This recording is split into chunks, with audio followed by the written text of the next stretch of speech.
When I got first the invitation to come here, the first words were Israel lobby. I said, wow, they invite me. AIPAC is inviting me. And then I said, that's the chance of my life. And I'm going to come there to Washington and to tell them, listen, with friends like yours, Israel does not need enemies. I think that we are dealing with a corrupting friendship. I think that if it wouldn't be the Israel lobby, Israel would have been today a better place to live in. Israel would have been a more just place. If it wouldn't be the Israel lobby, the United States would have been a better place and a more democratic place. Nothing can explain how administration after administration, legislators after legislators, are going in the very same way, which contradicts American interest in so many cases, which contradicts international law, human rights, moral value. It is very clear.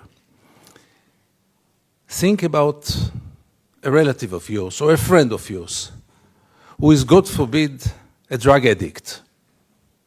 There are two ways to deal with him. One is to supply him with money and he will go and buy more drugs. He will be very grateful to you. He will appreciate you. He will tell you, you love me, you are my friend, you are my best friend. The other way is to send him to a rehabilitation center. He will be so mad at you. But what is real care? And what is real love? And what is real friendship? And does anyone in this hall have the slightest doubt that Israel is occupation addicted? And reality is that there is no chance for a change from within the Israeli society. The Israeli society had surrounded itself with shields, with walls, not only physical walls, but also mental walls.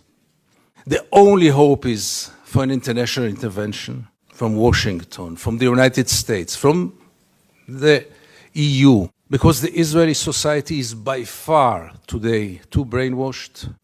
And Israel, let's face it, is a society which lives in denial, totally disconnected with reality. Would it be a private person? I would recommend either medications or hospitalization, because people who lose connection with reality might be very dangerous, either to themselves or to society. Three principles which enable us Israelis to live so easily with this brutal reality. A, most of the Israelis, if not all of them, deeply believe that we are the chosen people. And if we are the chosen people, we have the right to do whatever we want. B, there was never in history an occupation in which the occupier presented himself as the victim. Not only the victim, the only victim around. This also enables any Israeli to live in peace because we are the victims. The third set of values is the most dangerous one, and this is the systematic dehumanization of the Palestinians, which enable us Israelis to live in peace with everything, because if they are not human beings like us, then there is not really a question of human rights. Is it good for Israel? No, it's very corrupting. Because as long as the United States enable Israel to continue, why would Israelis go for a change? What incentive? Why would they bother? Gideon Levy is a columnist for the Israeli daily Haaretz and a member of its editorial board. Never was I so convinced that Israel and the United States are really sharing the same values. By the end of the day, we are dealing with two regimes which are very, very similar, with two regimes that have very little to do with democracy. By the late 80s, when I started to travel to the occupied territories as a journalist, when I realized that the biggest drama of Israel is taking place half an hour away from our homes, in our dark backyard, has almost no one to be interested in, all those crimes are taking place, and we Israelis, most of us, if not all of us, do not want to know, do not know, and above all, do not care. And it took me many, many years to understand how come. How come that this society lives for so many years with this drama in its backyard and feels so good about itself and has so little moral doubts, if at all? How is it possible? How is it possible that most of the Israelis are deeply convinced that the IDF is the most moral army in the world? Try to tell an Israeli, and I tried it once or twice, you know what, maybe it's the second moral army in the world. Maybe the army of Luxembourg is more moral. I don't know if Luxembourg has an army at all. They will be deeply offended. How can you dare? How come that when this reality is taking place so close to our homes, how come that we live in peace with it, that we continue with it, that there is no resistance, almost nothing? Can it be only this small group, as powerful as it is? Is it the full explanation?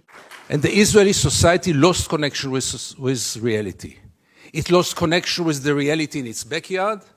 It's totally lost connection with the international environment. Really to believe that 5 million Jews know better than 6 billion people of the world?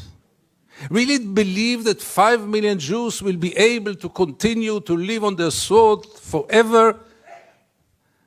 Is there one example in history in which any country lived on its sword forever? Empires? Really believing that in the 21st century it is acceptable to ignore the international law in such a way, to ignore the international institutions, and to rely only on the United States and Micronesia. Let's not forget this friend of Israel. And recently also Czech Republic. Thank you, Czech Republic. And Canada, your neighbor, obviously. So therefore it is so crucial to see any kind of change here in the United States. And we jump on any sign.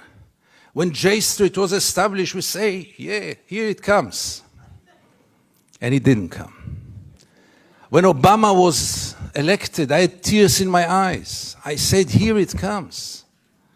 And it didn't come. Because change will have to take place here. In Israel, it's a lost case. Forget about it. Dual strategy of Israel of being a victim on one hand and manipulating on the other hand.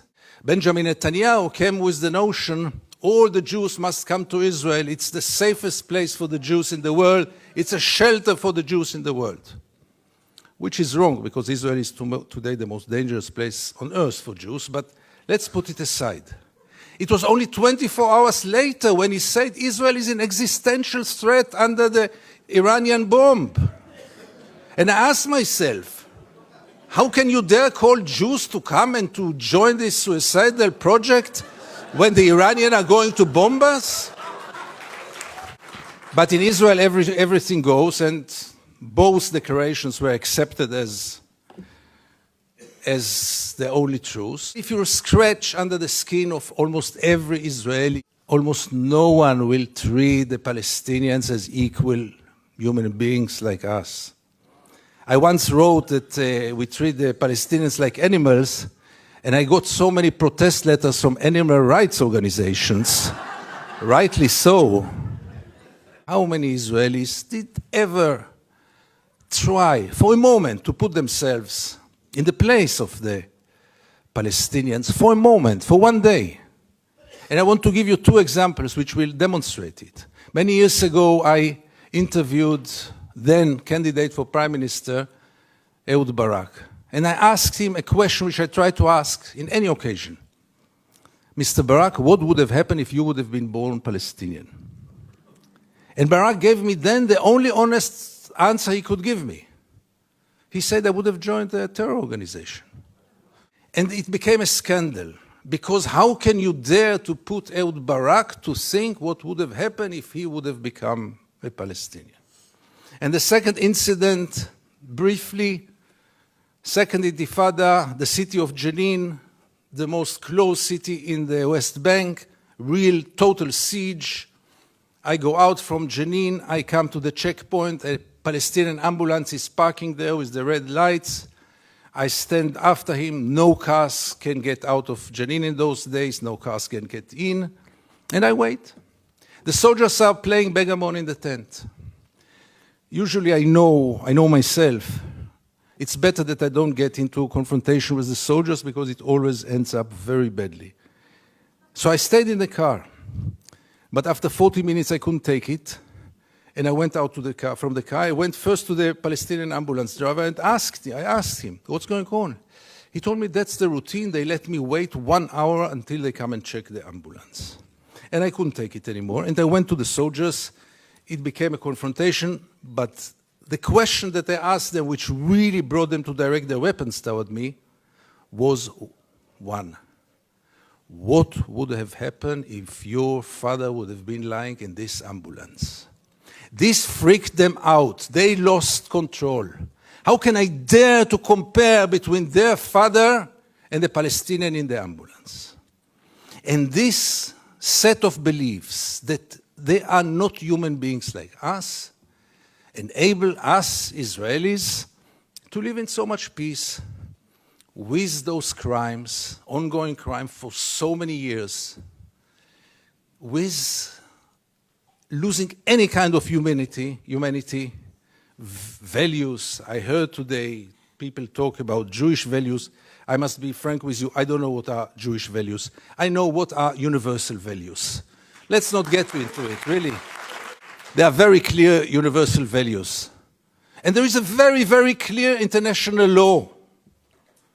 But for most of the Israelis, international law is very important.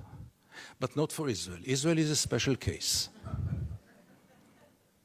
Why is it a special case? And again, you get with all those set of values, with this living in denial. And here I want to get back to the topic of our panel. Is it good for Israel? No, it's very corrupting. Because as long as the United States enable Israel to continue, obviously the Palestinians are the first and direct, unbelievable victim of it. What will Israel be after all those years? What is it already today? Where does it direct to? And things are getting worse and worse. And therefore I have so little hope about change from within the Israeli society. Because things, as you might know, are going more and more to the nationalistic, militaristic, religious direction, with very little hope that change will come from within. Why would Israelis go for a change? What incentive? Why would they bother? Life is so good. You should have seen Israel in the days when Gaza was bombed, when the beaches were crowded, the helicopters were passing on their way to bomb Gaza. The Israeli TV hardly showed photos from there. Newspapers hardly wrote anything. I wrote one article about the responsibility of the pilots, and I needed to use bodyguards to get out of my home after this. The problem was, by the way, that the bodyguards were settlers, and they argued with me all day long until I saw that I'm much more secure without the bodyguards rather than with them. Israel, which has 3 regimes today, maybe the only country, the only state in the world with 3 regimes, one for the Jews, one for the Arab citizens, and one an apartheid regime in the West Bank and Gaza, one of the most brutal and cruel tyrannies in the world. I realized last summer that it is a democracy for its Jewish citizens, but only if they think like the majority. Few of us, very few, much too few, but few of us are looking to the West, Europe, and then United States, with a great hope, because we lost hope in Israel.